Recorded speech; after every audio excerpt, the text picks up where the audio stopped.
अब आज से दूसरा टॉपिक शुरू करते हैं, श्वसन।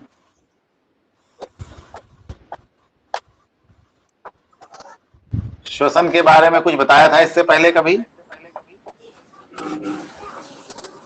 श्वसन को अंग्रेजी में कहते हैं रेस्पिरेशन।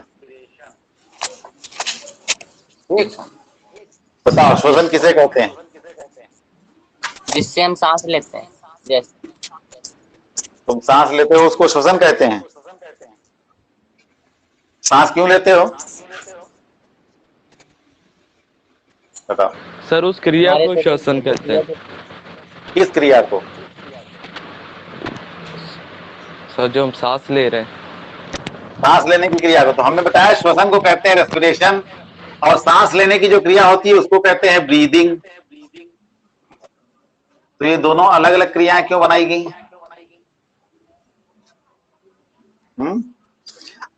अच्छा बताओ, कार्य करने के लिए हमको किस चीज की जरूरत होती है? विभिन्न प्रकार के कामों को करने के लिए किस चीज की जरूरत होती है? सर ऊर्जा ऊर्जा ऊर्जा की आवश्यकता होती है। ठीक, सभी प्रकार के कार्य करने के लिए हमें क्या चीज चाहिए? ऊर्जा चाहिए। क्या? ठीक, और ये ऊर्जा हमको कहां से मिलती है? भोजन से।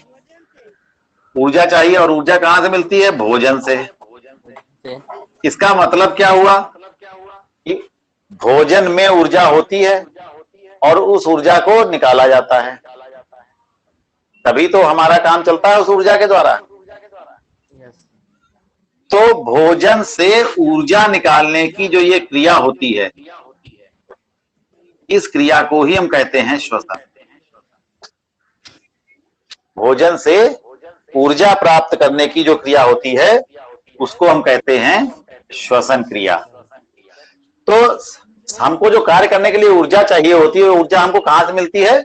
भोजन से मिलती है। तो भोजन से जिस क्रिया के द्वारा ऊर्जा निकाली जाती है, ऊर्जा प्राप्त की जाती है, उस क्रिया को हम कहते हैं श्वसन क्रिया।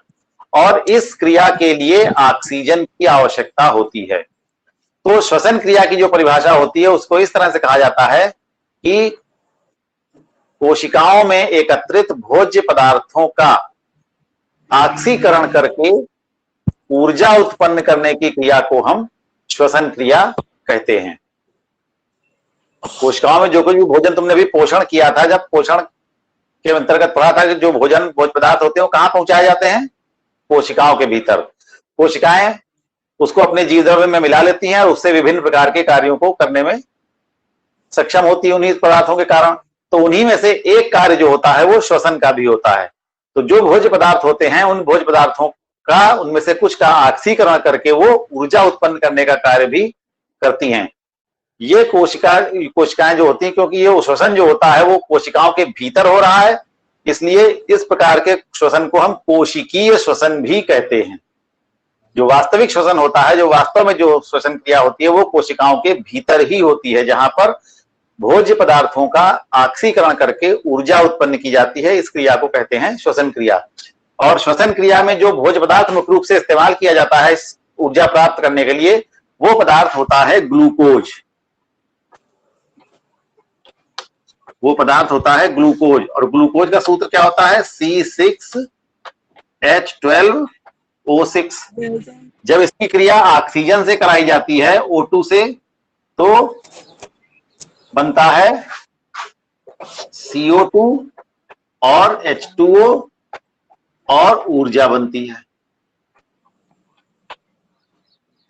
ठीक, तो इस प्रकार से अगर समीकरण को संतुलित करना हो तो यहां पर 6 लगाना पड़ेगा सब जगह। तो C6H12O6 प्लस 6O2 बनता क्या है? इसके बाद 6CO2 और 6H2O और ऊर्जा। यानी इस क्रिया में कार्बन डाइऑक्साइड गैस बनती है और पानी बनता है, जलवाष्प बनती है। और इस्तेमाल कौन सी गैस होती है? ऑक्सीजन गैस इस्तेमाल होती है। बनती कौन सी गैस है? कार्बन डाइऑक्साइड बनती है। ठीक, तो इस क्रिया में ऑक्सीजन गैस का इस्तेमाल होता है और कार्बन डाइऑक्साइड गैस उत्पन्न होती है। प्रकाश संश्लेषण की क्रिया इसकी ठीक उल्टी है। वहां पर कार्बन डाइऑक्साइड और पानी इधर आ जाते हैं, यानी उनका इस्तेमाल होता है, यानी वो अभिकारक होते हैं, और बदले में जो बनता है वो ये सब चीजें, यही दोनों चीजें उधर बदले में बनती है। यानी इसकी पूरी उल्टी क्रिया होती है। प्रकाश संश्लेषण की। प्रकाश संश्लेषण की क्रिया में कार्बन डाइऑक्साइड प्रयोग की जाती है और ऑक्सीजन बनती है। श्वसन की क्रिया में ऑक्सीजन का प्रयोग किया जाता है और कार्बन डाइऑक्साइड बनती है। समझ में आई बात? तो इस क्रिया के लिए हमें कौन सी गैस चाहिए होती है? ऑक्सीजन गैस चाहिए की जरूरत होती है। और ऑक्सीजन हमको कहां से मिलती है? बाह्य वातावरण से मिलती है। हवा से हम ऑक्सीजन ग्रहण कर लेते हैं।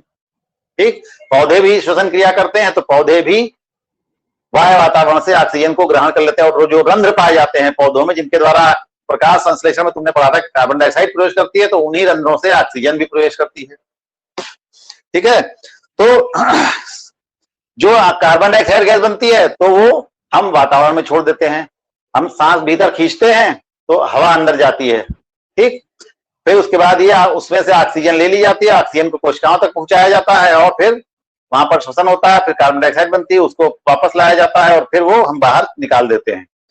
तो जब हम सांस बाहर निकालते हैं तो उसमें क्या चीज, कार्बन डाइऑक्साइड की मात्रा अधिक होती है। जब हम सांस भीतर खींचते हैं तो उसकी पहले वाले की तुलना में ऑक्सीजन की मात्रा अधिक हो जाती है। ठीक है, वायु में कितने प्रतिशत ऑक्सीजन पाई जाती है बताओ? वायु में कितने प्रतिशत ऑक्सीजन पाई जाती है? 21%। पिछले साल बताया था। तो ये रासायन श्वसन क्रिया का समीकरण होता है। ठीक, जब ऑक्सीजन का इस्तेमाल होता है तो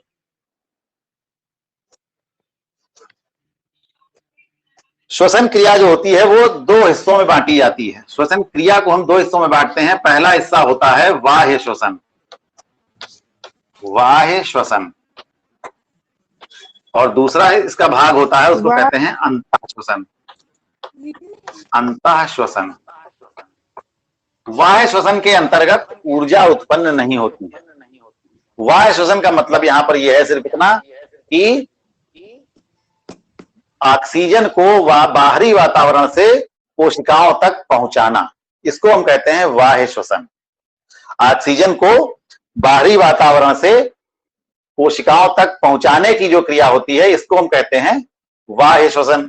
फिर जब कोशिकाओं तक ऑक्सीजन पहुंच जाती है, कोशिकाओं को ऑक्सीजन मिल जाती है, तो कोशिकाएं अपने भीतर उस ऑक्सीजन का इस्तेमाल करके भोज्य पदार्थ का ऑक्सीकरण करती हैं, तब ऊर्जा उत्पन्न होती है। तो ये कोशिका क्रिया कहां हो रही है? कोशिका के भीतर हो रही है, तो इसलिए इसको कहते हैं अंतः श्वसन। ठीक है, तो श्वसन के दो भाग हैं। ये श्वसन क्रिया के दो भाग हैं। पहले भाग को हम कहते हैं बाह्य श्वसन और दूसरे भाग को कहते हैं अंतः श्वसन।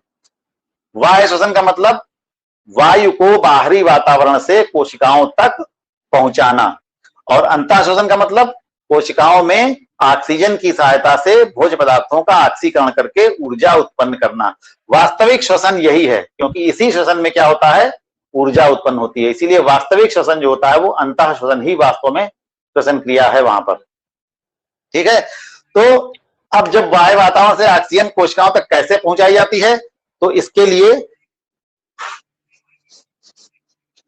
5 चरणों में यह क्रिया पूरी होती है। बाह्य श्वसन की जो क्रिया है वो 5 चरणों में पूरी होती है। पहला चरण क्या है कि श्वसन अंगों द्वारा वायु को हम भीतर, शरीर के भीतर श्वसन अंगों तक पहुंचाते हैं। श्वसन अंग क्या है? जैसे हमारे शरीर में फेफड़े होते हैं, मछलियों के शरीर में क्या होते हैं? गिल्स होते हैं, वो ऑक्सीजन, वो वायु को ग्रहण करते हैं, ऑक्सीजन को।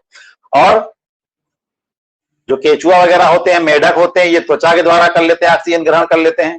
तो ये सब अंग क्या कहलाते हैं? जो श्वसन क्रिया में सहायता करते हैं, जो वायु को कोशिकाओं तक पहुंचाने में सहायता करते हैं। इन अंगों को हम कहते हैं श्वसन अंग। तो ये श्वसन अंग जो होते हैं, मनुष्य के शरीर में क्या होते हैं? फेफड़े होते हैं।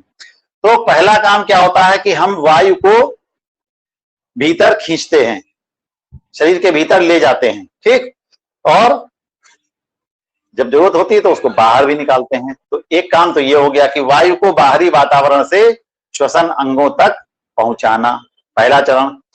दूसरा चरण क्या होता है कि श्वसन अंगों में, श्वसन अंग जो होते हैं जैसे हमारे फेफड़े ही हैं, तो उनकी दीवारें बहुत मुलायम होती हैं, बहुत ही लचीली होती हैं, और इनकी दीवारों पर बहुत महीन महीन सी रुधिर की नलिकाएं जो होती हैं वो फैली रहती हैं।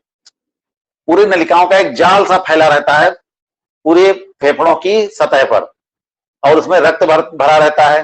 तो वहां पर जो वायु हम अंदर पहुंचाते हैं फेफड़ों में जाकर के जो भर जाती है, उस वायु से ऑक्सीजन को ये रुधिर की कोशिकाएं जो होती हैं वो ग्रहण कर लेती हैं। रुधिर में जो कणिकाएं पाई जाती हैं उनमें खास करके जो लाल रुधिर कणिकाएं होती हैं, रुधिर में कई प्रकार की कणिकाएं पाई जाती हैं, लाल कणिकाएं, श्वेत कणिकाएं और प्लेटलेट्स, 3 तरह की पाई जाती हैं। तो लाल रुधिर कणिकाएं जो होती हैं वो इस ऑक्सीजन को ग्रहण कर लेती हैं, क्योंकि इन लाल रुधिर कणिकाओं में एक पदार्थ पाया जाता है, इसका नाम तुमने हो सकता सुना हो, उस पदार्थ को कहते हैं हीमोग्लोबिन। हीमोग्लोबिन का नाम सुना है? Yes sir. जो रक्त होता है, रक्त का रंग लाल क्यों होता है? वो इसी हीमोग्लोबिन के कारण लाल होता है।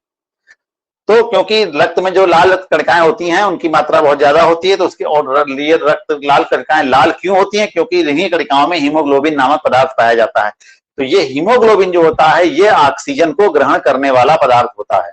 अगर ये रक्त में हीमोग्लोबिन ना हो तो रक्त ऑक्सीजन का परिवहन नहीं कर पाएगा, क्योंकि रक्त में जो ऑक्सीजन ग्रहण की जाती है वो हीमोग्लोबिन के कणों द्वारा ही ग्रहण की जाती है। ठीक है, तो पहला काम क्या हुआ कि बाह्य वातावरण से ऑक्सीजन को श्वसन अंगों तक पहुंचाना। दूसरी बात, श्वसन अंगों में क्या हुआ? श्वसन अंगों में वायु तथा रुधिर के बीच गैसों का आदान प्रदान होता है। यानी जब फेफड़ों में जैसे हमने हवा भर ली तो क्या हुआ, फेफड़ों में जब हवा पहुंची तो उस हवा में क्या है? ऑक्सीजन है। तो वहां पर जो फेफड़ों में रुधिर नलिकाएं फैली हुई हैं वो उनमें जो रुधिर भरा हुआ है उनमें जो हीमोग्लोबिन है वो इस हवा से ऑक्सीजन को ग्रहण कर लेता है केवल। बाकी जो गैसें जाती हैं साथ में वो सब वैसे ही भरी रहती हैं वहां पर, उनको ग्रहण नहीं किया जाता है, केवल ऑक्सीजन को ग्रहण कर लेता है रक्त। और फिर रक्त तो लगातार प्रवाहित होता रहता है और फिर ये रक्त जो होता है वो नलिकाओं के द्वारा होता हुआ सभी कोशिकाओं तक पहुंचता है, पूरे शरीर के सभी भागों तक पहुंचता है। तो और वहां पर पहुंचने के बाद फिर कोशिकाओं के पास जब पहुंचता है ये रक्त तो वहां पर क्या होता है कि फिर कोशिकाओं और रक्त के बीच गैसों का आदान प्रदान होता है। यानी कोशिकाएं जो होती हैं वो ऑक्सीजन को ग्रहण कर लेती हैं इस रक्त से, और जो उनके पास पहले से ऑक्सीजन आई होती है जिसका इस्तेमाल कर चुकी होती है तो बदले में कार्बन डाइऑक्साइड बनी होती है, तो उस कार्बन डाइऑक्साइड को वो वापस रक्त में मिला देती हैं। तो एक बार यहां पर फिर से गैसों का आदान प्रदान होता है, यानी ऑक्सीजन कोशिकाओं द्वारा ग्रहण की जाती है और कार्बन डाइऑक्साइड कोशिकाओं द्वारा रक्त में वापस मिला दी जाती है। तो यहां पर फिर से एक बार गैसों का आदान प्रदान होता है और अब ऑक्सीजन कहां पहुंच जाती है? कोशिकाओं के भीतर। अब यहां पर अंतिम चरण होगा कि कार्बन डाइऑक्साइड का निर्माण होगा, यानी श्वसन क्रिया होगी और भोज्य पदार्थों का ऑक्सीकरण किया जाएगा, ऊर्जा उत्पन्न होगी और बदले में कार्बन डाइऑक्साइड बनेगी। कार्बन डाइऑक्साइड को फिर रुधिर में छोड़ दिया जाएगा, रुधिर उसको लेकर के फिर वापस आएगा कहां? फेफड़ों में। रुधिर में जो कार्बन डाइऑक्साइड मिलाई गई है कोशिकाओं के द्वारा उसको लेकर के रुधिर फिर वापस आएगा फेफड़ों में। फेफड़ों में फिर से वो यही काम होगा, वहां पर गैसों का आदान प्रदान होगा। कार्बन डाइऑक्साइड जो होगी वो फेफड़ों में छोड़ दी जाएगी और फेफड़ों से जो वायु आई होती है उस वायु से ऑक्सीजन को ग्रहण कर लिया जाएगा। तो ये क्रिया इस प्रकार से लगातार चलती रहती है। तो ये क्रिया कहलाती है वायु श्वसन। इसमें 5 पद कौन कौन से हुए? पहला चरण हुआ वायु वातावरण से ऑक्सीजन को श्वसन अंगों तक पहुंचाना। दूसरा चरण श्वसन अंगों में तथा रुधिर तथा वायु के बीच गैसों का आदान प्रदान। गैसों का आदान प्रदान में क्या होगा? ऑक्सीजन ग्रहण की जाएगी और कार्बन डाइऑक्साइड वायु में मिला दी जाएगी। फिर ऑक्सीजन का परिवहन, ऑक्सीजन को लेकर के रुधिर जो होगा वो कोशिकाओं तक पहुंचेगा। फिर तीसरा चरण हो गया ये। चौथा चरण क्या होगा? रुधिर तथा कोशिकाओं के बीच ऑक्सीजन का और कार्बन डाइऑक्साइड का आदान प्रदान। पांचवा चरण क्या होगा? वह रुधिर जो होगा वो जो उसको कार्बन डाइऑक्साइड मिली है उसको लेकर के वापस फेफड़ों में आएगा और वायु में मिला देगा और फिर फेफड़े क्या करेंगे? उस वायु को बाहर निकाल देंगे। तो इस प्रकार से 5 चरणों में ये बाह्य श्वसन की क्रिया पूरी होती है। तो अभी तक इस क्रिया में कहीं पर भी ऊर्जा उत्पन्न नहीं हुई। जो ऑक्सीजन कोशिकाओं तक पहुंचाई गई है उस ऑक्सीजन का इस्तेमाल करके कोशिकाएं ऊर्जा उत्पन्न करती हैं। तो बाह्य श्वसन के अंतर्गत ये 5 प्रकार के पद होते हैं। जो हमें नोट्स भेजे हैं तुमको उनमें सब लिखे हुए हैं। ठीक, अब जो हम सांस लेते हैं, सांस लेने की क्रिया जो होती है वो होती है ब्रीदिंग। तो बाह्य श्वसन का सिर्फ एक हिस्सा है ब्रीदिंग, पहला चरण और अंतिम चरण। पहला चरण में क्या होता है? सांस हवा को अंदर खींचते हैं और जब सारा काम होकर के जो हवा फिर बाहर निकालते हैं, तो ये क्रिया कहलाती है सांस लेना। वायु को भीतर खींचना और वायु को बाहर निकालना, ये क्रिया कहलाती है सांस लेने की क्रिया। इसी क्रिया को हम कहते हैं सांस लेना या ब्रीदिंग। अब इस क्रिया के दो हिस्से हो गए, एक तो सांस खींचना और दूसरा सांस को बाहर निकालना। दो हिस्से हो गए ना इसके। तो जब हम सांस को भीतर खींचते हैं, जब हम सांस को भीतर खींचते हैं तो इस क्रिया को हम कहते हैं निश्वसन। इस क्रिया को कहते हैं निश्वसन। अंग्रेजी में कहते हैं इंस्पिरेशन।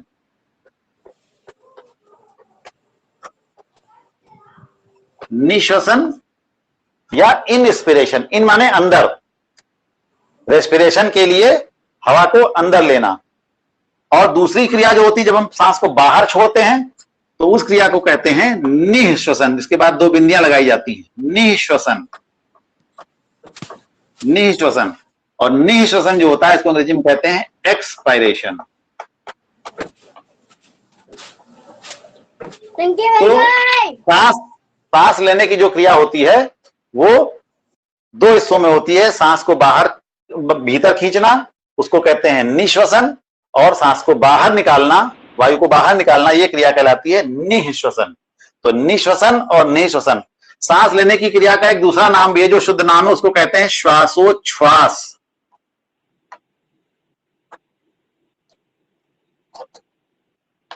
इस क्रिया को शुद्ध हिंदी में कहते हैं श्वासोच्छ्वास की क्रिया। सामान्य रूप से हम कहते हैं सांस लेने की क्रिया। तो सांस लेने की क्रिया जो है वो श्वासोच्छ्वास की क्रिया कहलाती है। और इस क्रिया के दो हिस्से होते हैं, वायु को भीतर लेने की क्रिया को हम कहते हैं निश्वसन या इंस्पिरेशन, और वायु को बाहर छोड़ने की क्रिया को हम कहते हैं निःश्वसन या एक्सपायरेशन। ठीक है, तो ये होती है सांस लेने की क्रिया। तो वास्तविक श्वसन जो होता है वो कोशिकाओं के भीतर होता है और ऊर्जा उत्पन्न होती है, और उसी ऊर्जा का उपयोग जो होता है वो हम अपने विभिन्न कार्यों के लिए करते हैं। तो इस क्रिया में जो ऊर्जा उत्पन्न होती है वो ऊर्जा हम सीधे इस्तेमाल नहीं कर सकते हैं।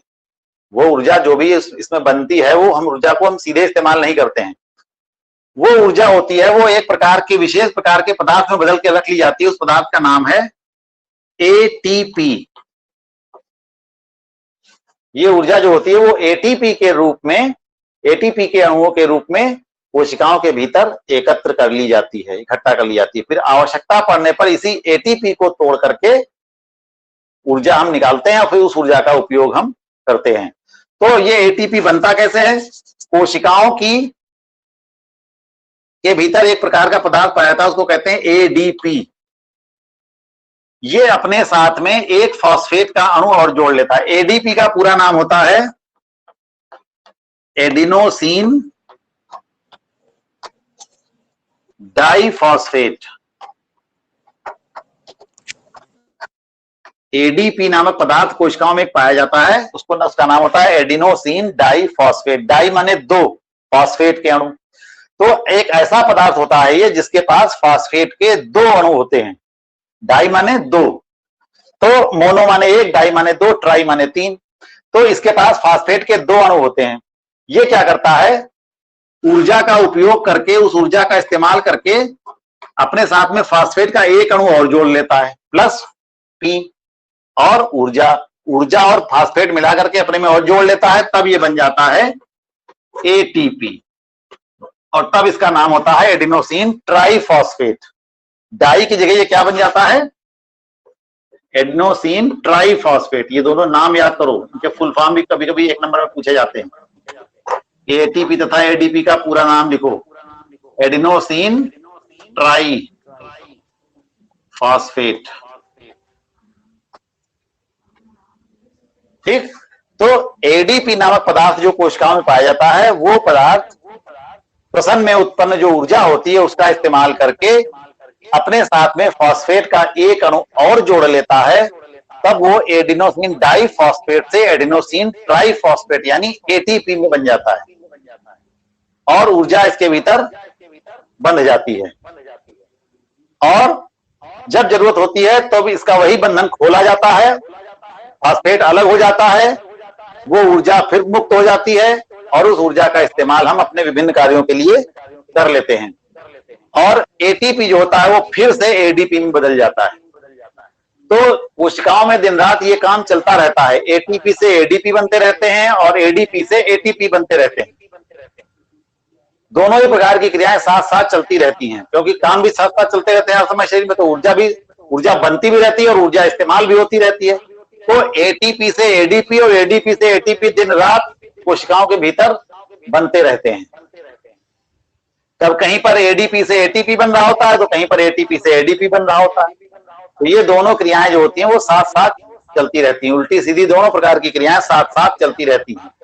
तो ऊर्जा जो होती है वो एटीपी के रूप में इकट्ठा की जाती है और फिर एटीपी से हमको ऊर्जा प्राप्त होती है। क्योंकि हमको ऊर्जा प्राप्त करने के लिए एटीपी की जरूरत होती है, इसलिए हम एटीपी को ऊर्जा जगत का सिक्का कहते हैं, क्वाइन, ऊर्जा जगत का सिक्का। किसको कहते हैं? एटीपी को क्वाइन। एटीपी को ऊर्जा जगत का सिक्का भी कहा जाता है। जैसे तुम्हें अगर कहीं कोई सामान खरीदना होता है, तुमको क्या जरूरत होती है? पैसों की जरूरत होती है, पैसों की जरूरत होती ना है। अब पैसे तुम्हारे पास सिक्के के रूप में भी हो सकते हैं, नोट के रूप में भी हो सकते हैं, तुम उन्हीं को तो खर्च करते हो। और वो तुम लाते कहां से हो?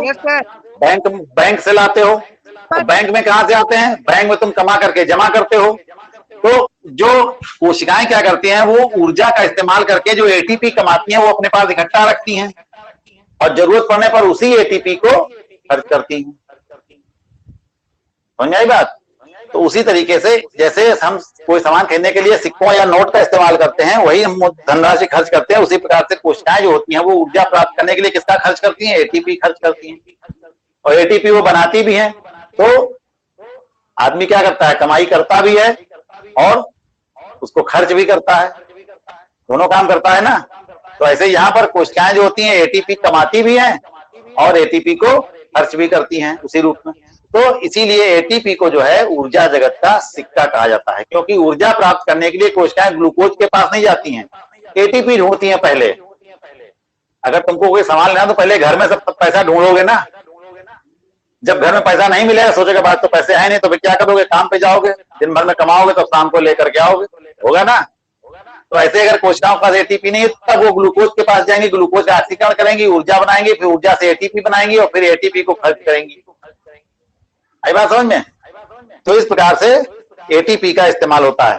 तो जो बाह्य श्वसन होता है, इसमें जो होता है ऊर्जा का उत्पादन नहीं होता है, इसलिए ये वास्तविक श्वसन नहीं है। तो जो वास्तविक श्वसन होता है वो कोशिकाओं के भीतर होने वाला श्वसन ही वास्तविक श्वसन होता है और उसको हम कहते हैं आंतरिक श्वसन या अंतः श्वसन। ठीक, तो श्वसन क्रिया जो थी वो दो प्रकार की होती, दो हिस्सों में बटी होती है। एक होता है बाह्य श्वसन और दूसरा होता है अंतः श्वसन। बाह्य श्वसन के अंतर्गत सिर्फ इतना काम किया जाता है कि ऑक्सीजन को कोशिकाओं तक पहुंचाया जाता है, उसके पश्चात फिर कोशिकाएं इस ऑक्सीजन का इस्तेमाल करके ऊर्जा उत्पन्न करती हैं, वो क्रिया कहलाती है अंतः श्वसन।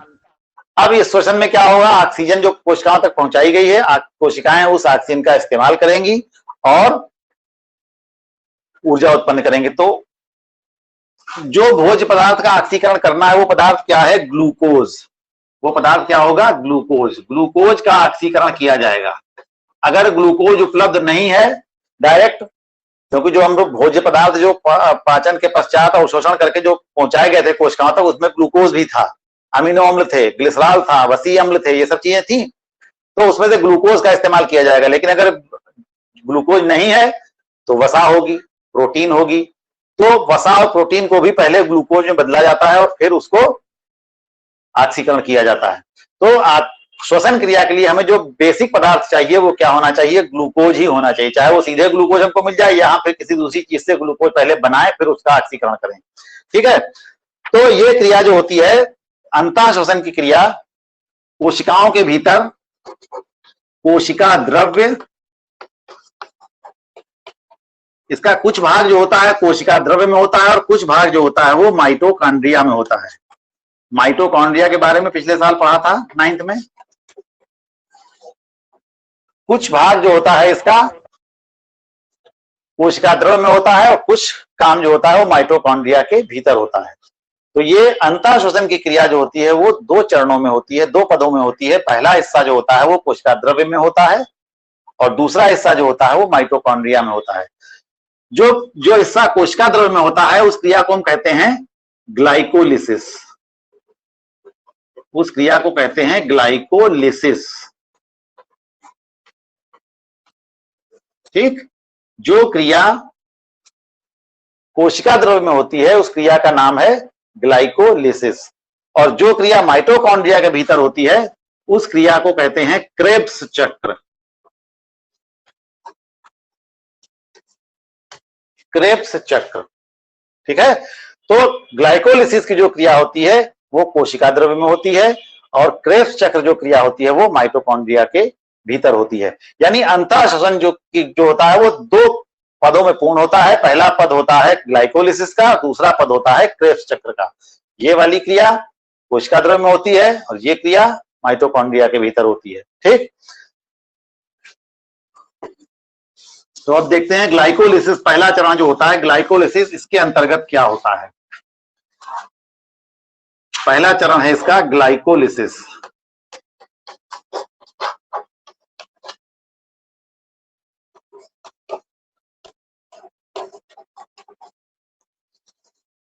Glycolysis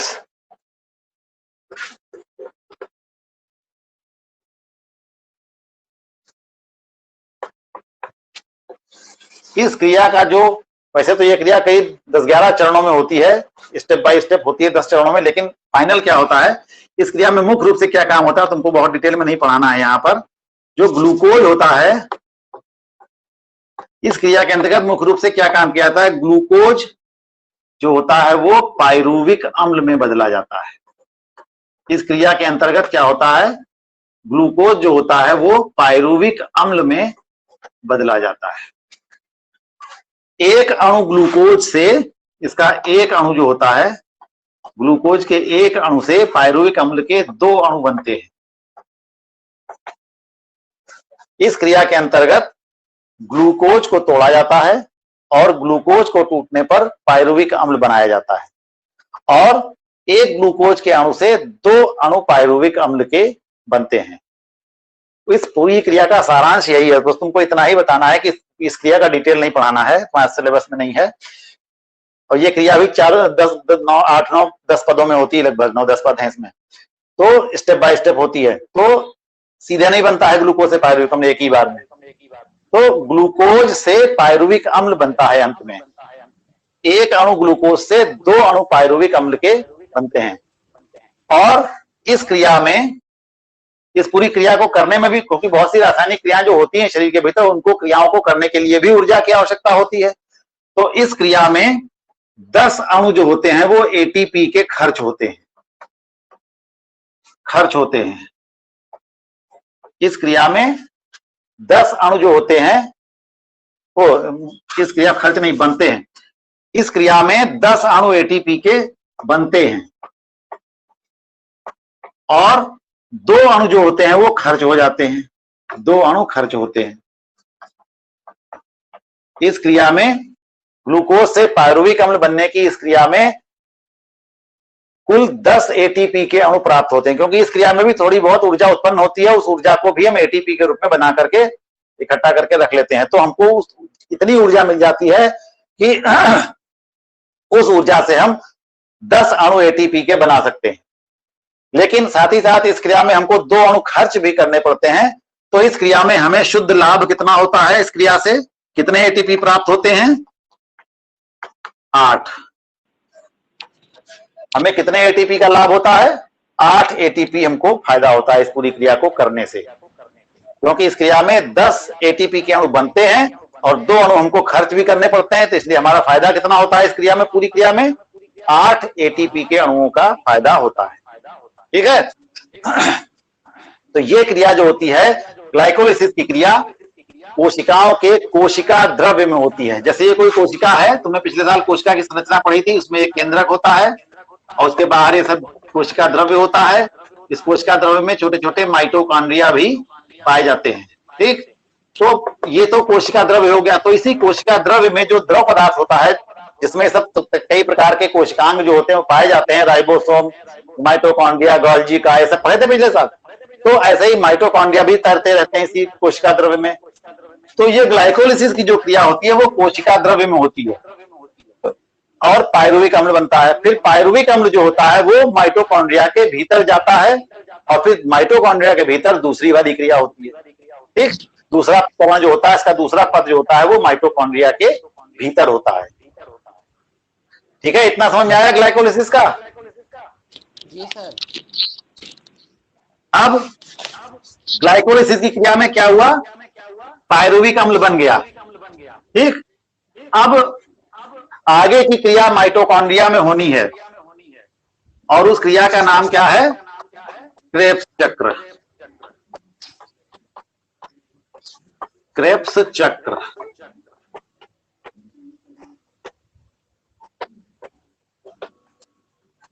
Krebs cycle. ये क्रिया कहां होती है? माइटोकॉन्ड्रिया के भीतर होती है। और ये इस क्रिया के साथ एक कंडीशन है। वो क्या है? कि ये क्रिया तभी होगी जब ऑक्सीजन उपलब्ध होगी।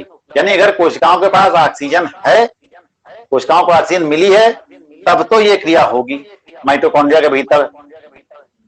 यानी जो पायरुविक अम्ल यहाँ पर कोशिका द्रव्य में बना है वो माइटोकॉन्ड्रिया में तभी जाएगा जब कोशिकाओं के पास ऑक्सीजन होगी। क्योंकि ये क्रिया जो होती है, क्योंकि अभी तक देखो जो पिछली क्रिया होती है ग्लाइकोलिसिस की, उसमें ऑक्सीजन का इस्तेमाल नहीं हुआ था। अब ऑक्सीजन का इस्तेमाल कहाँ होता है? इस क्रेब्स चक्र में होता है। और ये कहाँ इस्तेमाल होता है? माइटोकॉन्ड्रिया के भीतर। तो माइटोकॉन्ड्रिया के भीतर जो श्वसन होता है वो ऑक्सीजन की सहायता से वहां पर ऊर्जा उत्पन्न की जाती है आगे के साथ। तो माइटोकॉन्ड्रिया के भीतर तभी क्रिया होगी जब ऑक्सीजन उपलब्ध होगी। और अगर ऑक्सीजन उपलब्ध नहीं होगी तो पायरुविक अम्ल जो होता है वो कोशिका द्रव्य में ही फिर उसको तोड़ फोड़ दिया जाता है। ठीक, तो माइटोकॉन्ड्रिया में क्या होता है? पायरुविक अम्ल से, माइटोकॉन्ड्रिया में पायरुविक अम्ल का विघटन किया जाता है ऑक्सीजन की सहायता से। और ये दो अणु जो पायरुविक अम्ल के थे, और इसका बनता है फिर CO2 बनती है और पानी बनता है और ऊर्जा बनती है। यहां पर भी ऊर्जा बनती है। थोड़ी ऊर्जा ग्लाइकोलिसिस में बनी थी, थोड़ी ऊर्जा यहां बनती है, लेकिन यहां पर जो ऊर्जा बनती है वो ग्लाइकोलिसिस की तुलना में बहुत ज्यादा होती है। तो यहां पर इतनी ज्यादा ऊर्जा बनती है कि पायरुविक अम्ल के दो अणुओं से हमको टोटल यहां पर 30 अणु एटीपी प्राप्त होते हैं। कि यहां पर जो ऊर्जा बनती है इस क्रेब्स चक्र में, उसमें हमको कितने एटीपी प्राप्त होते हैं? 30 एटीपी। कितने अणुओं से? पायरुविक अम्ल के दो अणुओं से, यानी ग्लूकोज के एक अणु से। ग्लूकोज का एक अणु ही तो दो पायरुविक अम्ल में बदला था। तो जब पायरुविक अम्ल के दो अणुओं का विघटन हो जाएगा तब कहा जाएगा कि ग्लूकोज का एक अणु खत्म हो गया। तो अब इस टोटल क्रिया में कितने एटीपी बने तुम्हारे पास? 30 एटीपी यहां बने और 8 एटीपी ग्लाइकोलिसिस में बने। तो पूरी ग्लूकोज का एक अणु का विघटन करने में, यानी एक अणु का ऑक्सीकरण करने में कितने अणु एटीपी मिलते हैं? कुल 38 अणु एटीपी मिलते हैं। ठीक, और ये 38 एटीपी अणु जो होते हैं, इस 38 एटीपी में जो कुल ऊर्जा होती है वो होती है लगभग 673 किलो कैलोरी।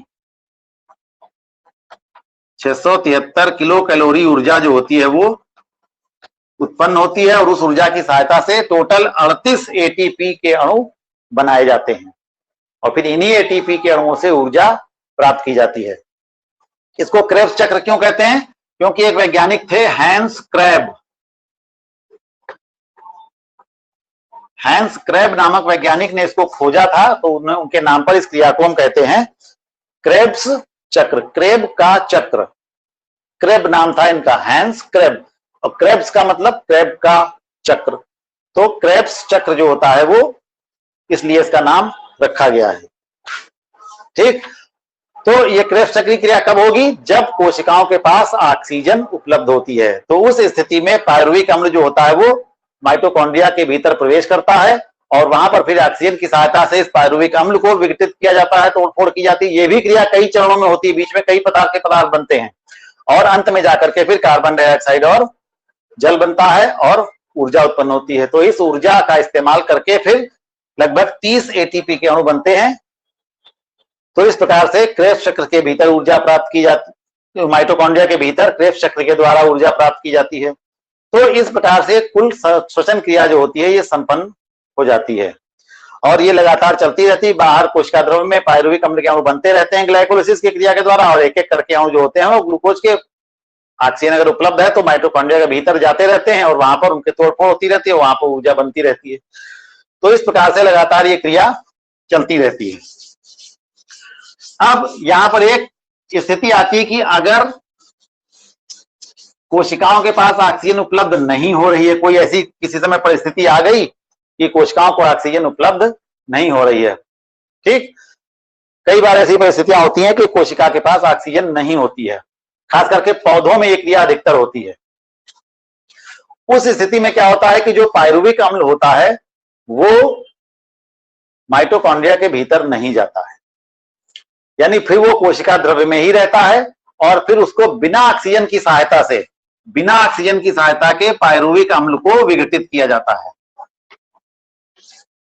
और जब इस तरह से ये काम किया जाता है बिना ऑक्सीजन की सहायता के, तो यहां पर जो पदार्थ बनता है वो कार्बन डाइऑक्साइड और जल नहीं बनता है, यहां पर बनता है एथिल अल्कोहल। एथिल अल्कोहल बनता है और कार्बन डाइऑक्साइड बनती है और 21 किलो कैलोरी ऊर्जा बनती है केवल। इस क्रिया में 21 किलो कैलोरी की ऊर्जा बनती है। तो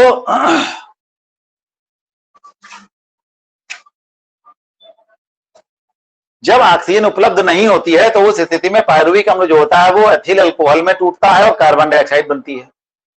और जब ऑक्सीजन उपलब्ध होती है तो ये पायरुविक अम्ल जो होता है वो माइटोकॉन्ड्रिया के भीतर जाता है और वहां पर फिर कार्बन डाइऑक्साइड और जल बनता है। जब ऑक्सीजन की सहायता से ये काम होता है माइटोकॉन्ड्रिया के भीतर तो ज्यादा मात्रा में ऊर्जा बनती है, और जब कोशिका द्रव्य में ही बिना ऑक्सीजन के ये काम किया जाता है तब कम मात्रा में ऊर्जा बनती है। तो इस प्रकार से श्वसन क्रिया जो होती है कोशिकाओं के द्वारा की जाती है। तो अब यहां पर तुमको एक चीज समझ में आई होगी कि श्वसन की क्रिया जो है वो दो स्थितियों में हो सकती है, ऑक्सीजन की उपस्थिति में भी हो सकती है और ऑक्सीजन की अनुपस्थिति में भी हो सकती है, ठीक। तो जब ऑक्सीजन की उपस्थिति में श्वसन क्रिया होती है तो इस श्वसन क्रिया को कहते हैं ऑक्सी श्वसन। जब ऑक्सीजन की उपस्थिति में श्वसन क्रिया होती है तो इस क्रिया को हम कहते हैं ऑक्सी श्वसन, और जब ऑक्सीजन की अनुपस्थिति में यह क्रिया होती है तो ऐसे श्वसन को कहा जाता है अनाक्षी श्वसन। यानी श्वसन जो होता है वो दो प्रकार का हो गया, एक होता है ऑक्सी श्वसन, इसको इंग्लिश में कहते हैं एरोबिक रेस्पिरेशन, AERO,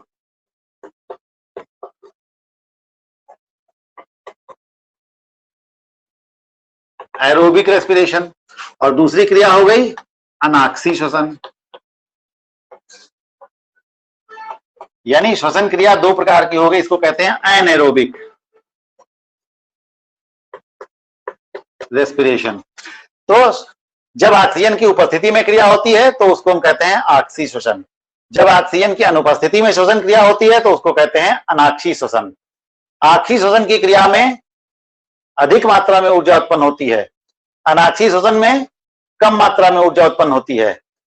ऑक्सी श्वसन में जो उत्पाद होते हैं, जो बनते हैं, जो क्रिया में जो पदार्थ बनते हैं वो होते हैं कार्बन डाइऑक्साइड और जल। अनाक्षी श्वसन में जो पदार्थ बनते हैं वो होते हैं पायरुविक अम्ल और कार्बन डाइऑक्साइड, वो पायरुविक अम्ल नहीं, एथिल अल्कोहल और कार्बन डाइऑक्साइड, ठीक। तो ये ऑक्सी श्वसन और अनाक्षी श्वसन में क्या क्या अंतर होते हैं ये भी तुमको मालूम होने चाहिए।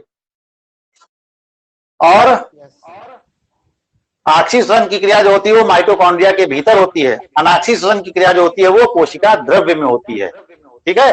तो ये सब कुछ अंतर हैं जो ऑक्सी श्वसन और अनाक्षी श्वसन के में होते हैं। अनाक्षी श्वसन में हमने तुमको बताया कि ग्लूकोज से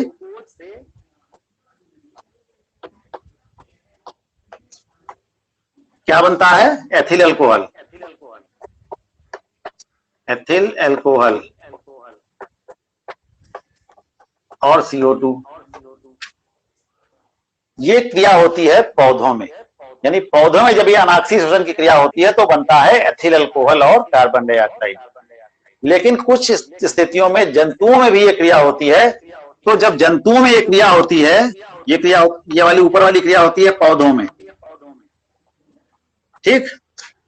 और जब जंतुओं में ये क्रिया होती है तो वहां पर जो ग्लूकोज होता है उससे बनता है लैक्टिक अम्ल।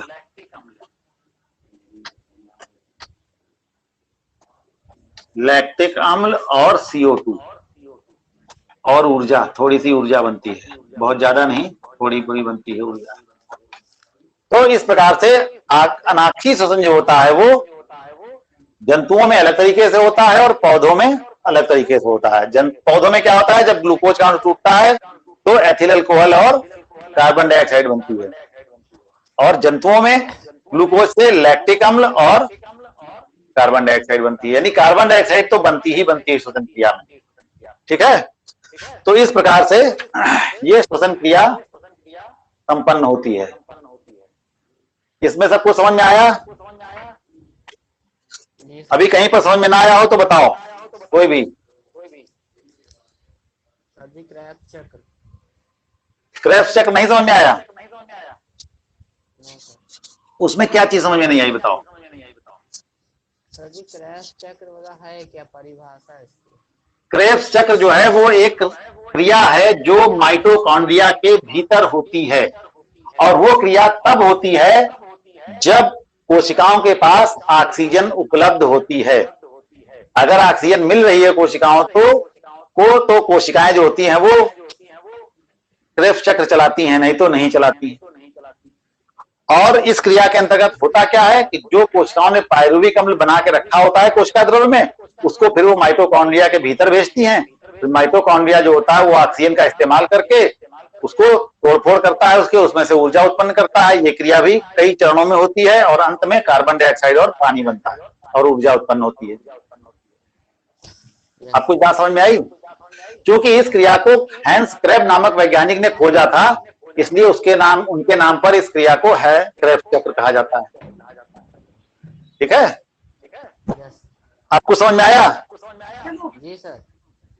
क्रेब्स चक्र की जो क्रिया है वही ऑक्सीजन की मुख्य क्रिया है, और वो माइटोकॉन्ड्रिया के भीतर होती है। वो तभी होगी जब ऑक्सीजन होगी, नहीं तो नहीं होगी। तब नहीं तो क्या होगा कि पायरुविक अम्ल जो बनता है ग्लाइकोलिसिस में, देखो हमने तुमको बताया कि जो अंतः श्वसन होता है उसके दो हिस्से हैं, वो दो चरणों में वो काम होता है। पहला चरण क्या होता है? ग्लाइकोलिसिस होता है, और ग्लाइकोलिसिस के अंतर्गत क्या होता है? ग्लूकोज को तोड़ करके पायरुविक अम्ल बना लिया जाता है। ग्लूकोज से पायरुविक अम्ल, पायरुविक एसिड बना दिया जाता है। ठीक, ये काम हो गया कोशिका द्रव्य में। ये दोनों ही प्रकार के श्वसन में होगा। ऑक्सी श्वसन में भी ये क्रिया होगी और अनाक्षी श्वसन में भी ये क्रिया होगी। यानी पायरुविक अम्ल तो बनना ही बनना है, चाहे ऑक्सीजन हो चाहे ना हो। अब पायरुविक अम्ल को आगे और तोड़ा जाना है, तो पायरुविक अम्ल के साथ जो व्यवहार किया जाना है वो इस पर निर्भर करेगा कि ऑक्सीजन है या नहीं। अगर ऑक्सीजन है तो क्रेब्स चक्र, अगर O2 है तो क्रेब्स चक्र प्लस O2, यहां पर लिखो प्लस O2। अगर ऑक्सीजन है तो क्रेब्स साइकिल। कहां पर? माइटोकॉन्ड्रिया के भीतर। ऑक्सीजन नहीं है यानी माइनस O2। ऑक्सीजन नहीं है तो साइटोप्लाज्म में ही ये टूट जाएगा और बनेगा एथिल अल्कोहल। एथाइल अल्कोहल, ठीक है। तो ग्लाइकोलिसिस की क्रिया तो होगी ही होगी, पायरुविक अम्ल बनेगा ही बनेगा। और अगर ऑक्सीजन है तो क्रेब्स चक्र की क्रिया माइटोकॉन्ड्रिया के भीतर जाके होगी, और अगर ऑक्सीजन नहीं है तो कोशिका द्रव्य में ही एथिल अल्कोहल और कार्बन डाइऑक्साइड बना ली जाएगी और थोड़ी बहुत ऊर्जा बन जाएगी। क्योंकि इस क्रिया में ज्यादा ऊर्जा उत्पन्न होती है, इस क्रिया में ज्यादा ऊर्जा उत्पन्न होती है, तो कोशिकाएं इस क्रिया को प्रेफर करती है। अगर ऑक्सीजन मिलती है तो यही वाली क्रिया होती है, ये वाली क्रिया नहीं होती है। अगर ऑक्सीजन की कमी है या नहीं मिल रही है ऑक्सीजन, तो उस स्थिति में एथिल अल्कोहल बन जाता है। और ऐसी स्थिति आती कब है? देखो, जब बीजों को इकट्ठा किया जाता है गोदाम के भीतर जाकर के, कमरे के भीतर खूब सारे बीजों के बोरे भर के रख दिए, तुमने अनाज भर के रख दिया। अनाज क्या है? बीज ही तो है पौधों के। भाई गेहूं, दाल, चावल ये सब क्या है? धान वगैरह सब क्या है? पौधों के बीज ही तो हैं, और ये जीवित होते हैं क्योंकि बीजों के भीतर भ्रूण होता है, वही बीजों को हम बोते हैं तो नया पौधा बनता है। इसका मतलब बीज जीवित होते हैं। ठीक, जो अगर बीज जीवित होगा तभी उससे पौधा बनेगा, अंकुरित होगा वो, नहीं तो वो अंकुरित नहीं होगा। अगर बीज मर गया होगा तो, अगर बीज मृत होगा तो उससे पौधा नहीं बनेगा। तो जब हम अनाज को गोदामों में भरकर रखते हैं, यानी वो जीवित बीज हम रख रहे हैं, तो कमरा बंद कर दिया, अब कमरे में हवा की हो गई कमी, बीज वहां पर बहुत सारे हैं। अब मान लो 10 बोरे भरे अगर रखे हैं किसी छोटे कमरे में, तो एक बोरे में गेहूं के कितने दाने आएंगे बताओ? लाखों करोड़ों दाने आ जाएंगे एक बोरे में। अब उन बीजों को जिंदा रहना है, तो जिंदा रहने के लिए कुछ ना कुछ श्वसन तो करना ही पड़ेगा, ऊर्जा तो उत्पन्न करनी ही पड़ेगी, क्योंकि श्वसन क्रिया नहीं होगा तो फिर वो जीव जिंदा नहीं रह सकता, होगा ना। तो अब कमरा बंद है, ऑक्सीजन मिल नहीं रही है, तो वो क्या करेगा, फिर कैसे ऊर्जा प्राप्त करेगा? तो ऐसी स्थिति में वो अनाक्षी श्वसन करते हैं। बीज जो होते हैं वो गोदाम में अगर भर के रखे जाते हैं तो अनाक्षी श्वसन कर पाने के कारण ही जीवित रहते हैं। तो वहां पर अनाक्षी श्वसन की क्रिया होती है और वो अपने आप को जीवित रख पाते हैं। इसीलिए जब कई दिनों बाद हम उस कमरे को खोलते हैं अगर, तो कमरे में घुसेंगे तो हमें गर्मी का एहसास होगा, क्योंकि जब जो ऊर्जा उत्पन्न होगी उसकी वजह से क्या होगा, कुछ तापमान में भी कन्वर्ट होती है वो ऊर्जा, टेम्परेचर बढ़ जाता है उसका, तो इसी वजह से कमरे में हमको गर्मी का एहसास होता है। ठीक, जी हम लोग घास का ढेर दिखाते हैं। किसको मृत दिखाते हो? सर जी कह रहे हैं हम लोग मृत बीज खाते हैं कि जिंदा? मृत कुछ नहीं होता है, सब जिंदा बीज होते हैं। बीज जो खाए जाते हैं वो सब जिंदा होते हैं, मरे बीज कोई नहीं खाता है। जो अगर तुम उन बीजों को भून कर खाते हो तो भूनने से वो बीज मर जाते हैं। जैसे चने को भून के खाते हो, तो भुना हुआ चना अगर तुम जमीन में बो दोगे तो क्या वो उससे पौधा निकलेगा? नहीं निकलेगा। या उबला हुआ जो चना होगा उससे पौधा निकलेगा? नहीं।